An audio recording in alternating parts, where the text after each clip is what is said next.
A flashlight beam crossed a bedroom ceiling in Rancho Cordova, California, a little after 4 in the morning. The couple in the bed had locked every door, the windows were latched, and yet a man stood at the foot of their bed, whispering through clenched teeth. And by sunrise, the safest suburb in Sacramento County would never feel safe again.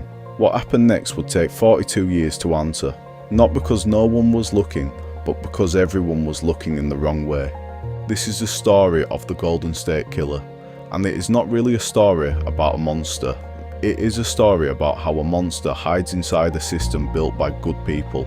To understand why he was never caught, you have to stop asking who he was. You have to ask what the people hunting him could not see.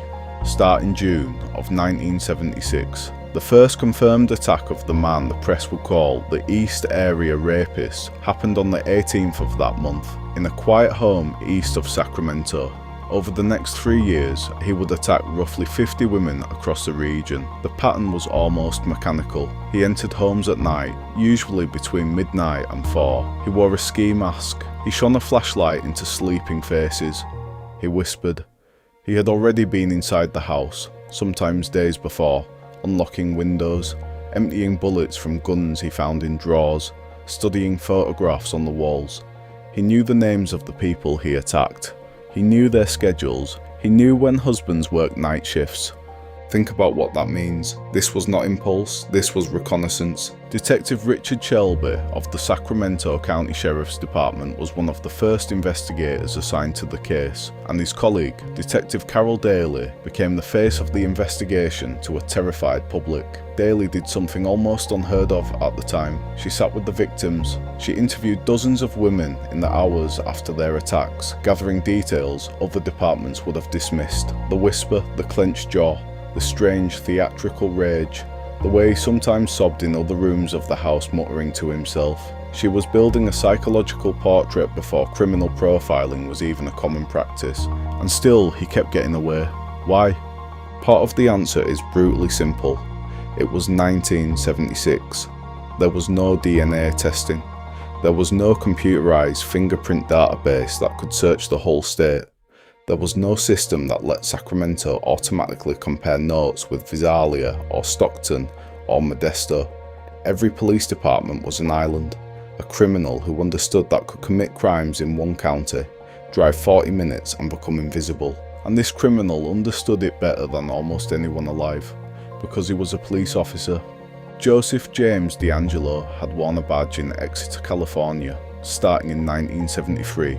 Patrolling a region where a prowler called the Visalia Ransacker was breaking into more than 100 homes. Then he transferred north to the Auburn Police Department, right on the edge of Sacramento County, just before the East Area Rapist attacks began. He sat in briefings, he heard the radio traffic, he knew how patrols were assigned, how perimeters were set, how long a response took. When investigators later mapped his crimes, they found something chilling. The attacks clustered near the areas his police work would have made familiar. He was not evading the system, he was inside it. In November of 1976, the Sheriff's Department held a community meeting in Sacramento to calm the public. Hundreds of frightened residents packed the room. A man stood up and said, in front of everyone, that no rapist could ever attack a woman if her husband was home, that it simply would not happen. Months later, that man and his wife were attacked in their own house. Investigators have long believed the killer was sitting in that meeting, listening, taking it as a challenge. He escalated. In February of 1978, a young couple, Brian and Katie Maggiore, were walking their dog in Rancho Cordova when they were chased down and shot in the street. Then, in 1979, the attacks in Sacramento simply stopped. The detectives did not celebrate. They worried. Offenders like this do not retire.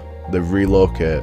400 miles south in the coastal towns of Santa Barbara, Ventura and Orange County, a new terror was beginning. The press there called him the original Night Stalker. Between 1979 and 1986, couples were attacked in their beds and murdered. Dr. Robert Offerman and Deborah Manning in Galeta, Lyman and Charlene Smith in Ventura, Keith and Patrice Harrington in Dana Point, Manuela Whithorn in Irvine, Cherry Domingo and Gregory Sanchez in Goleta, and finally, in May of 1986, an 18-year-old named Janelle Cruz killed in her family home in Irvine.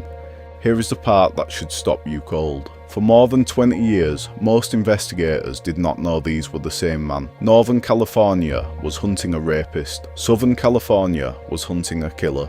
2 case files, 2 sets of detectives, 2 names in the newspapers, 1 man driving the length of the state, exploiting the gaps between jurisdictions like water finding cracks in concrete. The proof finally came in 2001 when criminalists at the Orange County Crime Lab compared DNA from the southern murders against evidence preserved from the northern rapes. The profiles matched. The East Area rapist and the original Night Stalker were one person. The cases merged, the task forces combined their files, and they discovered they now had something extraordinary. A complete genetic fingerprint of the most prolific, unidentified offender in California history. There was just one problem: it matched no one. DNA databases only work if the person is already in them. He had never been convicted of a violent felony. He had been arrested exactly once in 1979 for shoplifting a hammer and a can of dog repellent from a drugstore. It cost him his police career in Auburn. It never cost him a DNA sample. Think about that. The tools he stole were almost certainly tools of his crimes, and the arrest that should have exposed him instead let him disappear into ordinary life. A house in Citrus Heights, a job as a truck mechanic, a wife, daughters, neighbours who thought he was just a grumpy man who yelled at his lawn. So the case sat, not cold exactly, frozen, but 3 people refused to let it die. The first was Paul Holes, a criminalist and cold case investigator in Contra Costa County, who spent more than 20 years quietly rereading the files, retesting evidence, and driving the old neighbourhoods on his own time. The second was a writer named Michelle McNamara, who became consumed by the case, gave the offender the name that finally unified him in the public mind, the Golden State Killer, and worked with Holes and retired detectives to keep the investigation alive. She died in 2016, before her book about the case, I'll Be Gone in the Dark, was published. She never learned his name, but her obsession helped make sure someone would. The third was a retired patent lawyer turned genetic genealogist named Barbara Ray Venter. And what she did changed criminal investigation forever. By 2018, millions of ordinary people had taken consumer DNA tests to explore their family history, and some had uploaded their results to a free public database called GD Match. Investigators took the killer's DNA profile, preserved from a 1980 crime scene, and uploaded it to that same database, not looking for him, looking for his relatives. The database returned distant cousins, people who shared small fragments of his genetic code. From there, Ray Venter and the team did something closer to historical research than police work. They built family trees backwards, generation by generation, to ancestors born in the early 1800s, and then traced every branch forward again, hunting for one male descendant who fit.